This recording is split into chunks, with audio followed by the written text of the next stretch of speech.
আসসালামু আলাইকুম। চলে আসলাম আমরা দলাদিয়া প্রজেক্টে বিম বানতে। আচ্ছা, বিমের কাজ করতেছি। এ দেখেন, অলরেডি বিম দুইটা বান্ধা হয়ে গেছে গা। আমাদের জাহাঙ্গীর ভাই আছে আর আমাদের শামসুল কাকায় বিম বানতেছে হাইকা দিয়ে খুব সুন্দর করে।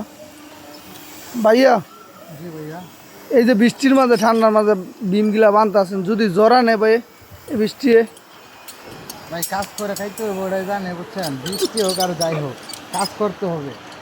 অসার বৃষ্টি হইতেছে না, হালকা পাতলা বৃষ্টি পড়তেছে, তারপরে যদি ঠান্ডা লাগে জ্বর হয়, এটা আল্লাহর নিয়ামত, মেনে নিতে হবে আলহামদুলিল্লাহ। দেখি আমাদের শামসুল কাকায় কি কয়, এই যে বৃষ্টির মাঝে কাজ করতেছেন, যদি জরা নেয়। জ্বর আনলে আল্লাহ ভরসা, আল্লাহর কাম সবই ভালা। তাহলে বিম হেডও বাইন্দা থুয়ে যাবেন। ইনশাল্লাহ ইনশাল্লাহ। তাহলে বিম অলরেডি 3টা বান্ধ হয়ে যাবো গা। কালকা খালি শাটারিং করবো আর ডালাই দিম। এই সাইডটির মাঝে ইঞ্জিনিয়ার স্যার কইছে সোলিং না করে দিছে, এই জন্য তলা দিয়ে দিছি। কইছে তলা দিয়ে কাজ করতাম, আমরা তলা দিয়ে কাজ করছি।